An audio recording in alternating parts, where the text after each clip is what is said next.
आपने कई बार सुना होगा कि जरूरत से ज्यादा अच्छा बनोगे तो आप हर किसी के पीछे भागते रहोगे, और अगर खुश रहना चाहते हो तो बुरा बनना पड़ेगा।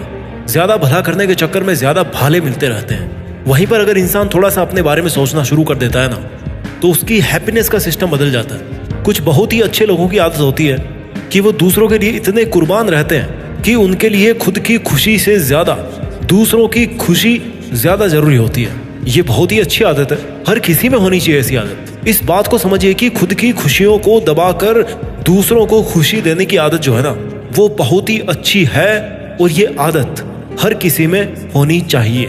दिक्कत कहाँ होती है? जब हर कोई आपके जैसा नहीं होता, और ये नेचुरल भी है। आप चाहे कितने ही अच्छे हो, चाहे कितने ही बुरे हो, सामने वाला बंदा एग्जैक्ट आपके जैसा कभी नहीं बन सकता। हर अच्छी आदत आपको खुशी दे ऐसा जरूरी नहीं, हर अच्छी आदत आपको खुशी दे ऐसा जरूरी नहीं, और हर बुरी आदत आपको या किसी और को तकलीफ दे ऐसा भी जरूरी नहीं। समझाता हूं इस बात को कि जरूरी नहीं कि बुरा बनने से आपका या सामने वाले का नुकसान हो। कई बार बुरा बनना इंसान को ज्यादा सक्सेसफुल बनाता है, ज्यादा हैप्पी बनाता है, और किसी का नुकसान भी नहीं होता। तो बुरा कैसे बने? आपको अपने सोचने के नजरिए को बदलना पड़ेगा। अक्सर वो लोग ज्यादा दुखी पाए जाते हैं जो बहुत अच्छे होते हैं। अगेन, मैं यहाँ पर किसी के अच्छा होने को बुरा नहीं बता रहा, पर हम में से अधिकतर लोग केवल इसलिए अच्छे बनते हैं दूसरों के सामने कि उनका कोई स्वार्थ जो है ना वो पूरा हो जाए, उनका कोई काम है ना वो बन जाए, या उनका कोई फायदा हो जाए। पर सामने वाला भी आपका गुरु है भाई। जितना आप सोचते हो, या तो वो इतना सोचता ही नहीं आपके बारे में जितना आप सोच रहे हो उसके बारे में, या फिर आपसे कहीं ज्यादा एडवांस वो सोचता है। दिक्कत वहां होने लगती है जब हम लोगों से उम्मीद करने लगते हैं कि यार मैं इसका इतना साथ देता हूँ, इसका इतना भला करता हूँ, इतनी हेल्प करता हूँ, इसकी सब बात मान रहा हूँ, फिर भी ये जो बंदा है ना सामने वाला, वो मेरी खुशी या मेरी जरूरत के बारे में जरा सा भी नहीं सोचता। या तो देखो आप पूरे बाबा बन जाओ कि जो आए आपको बजा के चला जाए और फिर भी आप मस्त रहो, या फिर you have to change yourself from this moment onwards. बुरा बनना पड़ेगा आपको।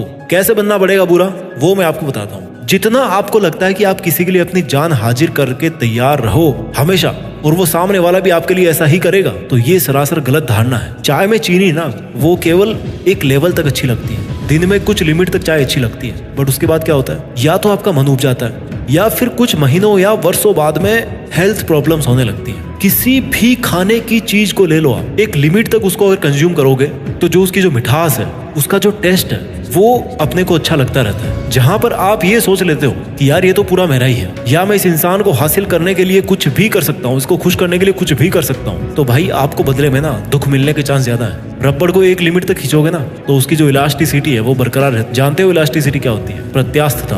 किसी भी सब्सटेंस को डिफॉर्म करो, खींचो, मरोड़ो, वो वापस उसी शेप में आ जाता है जहां से आपने उसको बिगाड़ना शुरू किया था, जैसे कि रबड़।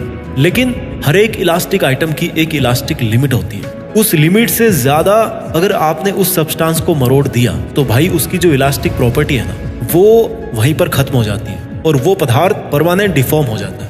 उसके बाद आप उसको वैसा नहीं बना सकते जैसा वो पहले था। सेम कंसेप्ट को आपको अपनी जिंदगी पे अप्लाई करना है, और ये जिंदगी में बड़ी आसानी से अप्लाई हो जाती है। जिंदगी में किसी चीज की या किसी इंसान की या किसी रिश्ते की मिठास तब तक ही बनी रहती है जब आप अपने आप को एक लिमिट में रखते हैं, और आपको अपनी जिंदगी में किसी के सामने झुकने की लिमिट पता रहती है कि भाई इस काम के लिए, इस रिश्ते के लिए या इस खुशी के लिए मैं इतना तो झुक सकता हूँ, लेकिन इससे ज्यादा नहीं झुक सकता, या इतना नहीं झुक सकता कि भाई मुझे बाद में ना खुद से खड़े होने में दिक्कत हो। That is your limit. If you try to go beyond that limit, again that is not bad. I am not saying कि जो लोग हद से ज्यादा किसी की हेल्प करते हैं वो गलत होते हैं, नहीं। मैं केवल इतना समझाना चाहता हूँ कि दिक्कत वहां शुरू होती है जब आप जिसके लिए इतना कुछ कर रहे हो, वहां से आप ये उम्मीद कर बैठो कि मैं भी वापस इतना पाने का हकदार हूं। आप कितने हकदार हो किसी चीज के लिए, ये आपने खुद अपने लिए खुद तय कर रखा है। आपको सामने वाले ये नहीं बोल रखा कि तू जितना मेरे लिए करेगा उतना मैं भी तुम्हारे लिए करूंगा। ये आपके पैरामीटर्स हैं कि आप किसी को कितना क्या कुछ दे सकते हो, और आप बदले में कितना डिजर्व करते हो, ये आपकी सोच है। अगर सामने वाला आपको ये बोलता है कि तेरे लिए तो मैं जान दे सकता हूँ, तो भाई उसके लिए जान देने का मतलब जो है ना वो आपके जान देने के मतलब से बिल्कुल अलग हो सकता है। आप रियल में जान दे दोगे और सामने वाला कागज में ना जान लिख करके दे देगा कि ले मेरे लिए तो जान देने का मतलब यही है। मजाक नहीं कर रहा, ऐसा होता है। बहुत बार सामने वाले को ये तक रियलाइज नहीं होता है कि आप अपनी लिमिट क्रॉस करके उसके लिए कितना कुछ कर रहे हो। आपके खुद की थॉट प्रोसेस किसी दूसरे की थॉट प्रोसेस से बिल्कुल 100% मैच नहीं कर सकती। देखो, इस दुनिया में बहुत सारे कॉम्प्रोमाइज चलते रहते हैं, तो आपके पास भी खुश रहने के 3 तरीके हैं। या तो आप उम्मीद छोड़ दीजिए, केवल देने में यकीन कीजिए, या फिर खुद के साथ कॉम्प्रोमाइज कर लीजिए कि भाई जितना मुझे मिल रहा है ना उतना मेरे लिए अच्छा है। या फिर कॉम्प्रोमाइज करना छोड़ दीजिए, किसी के पीछे इतना भागना बंद कर दीजिए कि बात बात पे आपको केवल दुख और तकलीफ मिले। या तो आपके लिए सामने वाला इतना जरूरी होना चाहिए कि आप उसको रोज शहद खिलाओ और वो आपको हमेशा जहर खिलाता रहे ना, तो भी आप खाते रहो जहर और उसके बाद भी आपको कोई फर्क ना पड़े। या फिर आपके साथ नहीं देने से उसका कोई नुकसान नहीं हो रहा है, जो कि भाई मोस्ट ऑफ द केसेस में ऐसा ही होता है। ये हमारी सबसे बड़ी भ्रांति है कि सामने वाला इतना भी अकेला नहीं है कि उसको केवल हमसे सब कुछ चाहिए। बुरा लग रहा होगा आपको आई थिंक, बट आज के वीडियो का टॉपिक यही है कि खुश रहना है तो बुरा बनना पड़ेगा। आपको दूसरों के फर्जी साथ से बाहर निकल के अपने उन कामों को निपटाने पड़ेंगे जो आपको रियल में खुशी देते हो। Happiness is a habit. खुश रहना एक आदत है और खुशी इस बात की मोहताज नहीं है कि आप कितने अच्छे हो, कोई कितना बुरा है, कोई आपके बारे में क्या सोचता है और कोई आपको कितना गलत मानता है। अगर आपको खुश रहना है तो मतलब रहना है। There is no second thought कि मेरे पास वो बंदा हो तो मैं खुश रहूंगा, वो मेरे पक्ष में बोलेगा तो मैं खुश रहूंगा, मेरे पास ऐसा हो तब मैं खुश रहूंगा। नो, खुश रहूंगा मतलब खुश रहूंगा, चाहे लोग मुझे अच्छा माने, बुरा माने, हेल्पिंग नेचर का आदमी माने या फिर स्वार्थी माने। मैं खुश रहूंगा मतलब खुश रहूंगा। ये जो दूसरों के सामने झुक कर के अच्छा बनने वाली आदत है ना, वो कतई गंदी आदत है भाई। जस्ट बिकॉज कि लोग आपको बुरा ना माने, इसलिए चाहे सामने वाला सही बोल रहा हो चाहे गलत बोल रहा हो, आप उसकी बातें मानते जाइएगा, फिर आपका क्या अस्तित्व रह जाइएगा। अगर कोई बात गलत है तो वो गलत है, अगर कोई बात सही है तो वो सही है।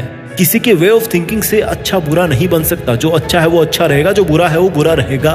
चापलूसी करके थोड़े समय के लिए अच्छे बन सकते हो आप, लेकिन सच बोल के हमेशा के लिए खुश रह सकते हो। आई नो, जब आप सच को सच बोलोगे और गलत को गलत बोलोगे तो कुछ लोग ऐसे होंगे जो आपके खेमे से निकल करके आपके विरुद्ध खड़े हो जाएंगे और बोलेंगे कि क्यों भाई तू हमारे बारे में ऐसा कैसे बोल सकता है। बट मेरे भाई, हमें यही तो सीखना है कि अगर हम सच्चाई के रास्ते पे चल रहे हो और किसी का कोई बुरा नहीं कर रहे हैं और उसके बाद भी अगर हमें बुरा बोले कोई लोग, तो ऐसा बुरा बनने में बहुत फायदा है। हमें ऐसा नहीं बनना है कि कहीं दूसरों का सिर्फ दिल रखते रखते आपके खुद के दिल में छेद होकर के बहुत सारे बिल बन जाएं। ऐसा नहीं बनना अपने।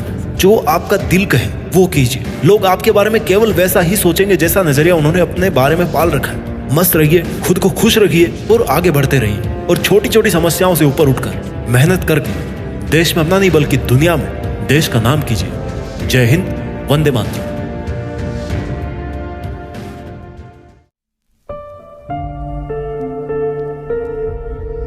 जीत फिक्स।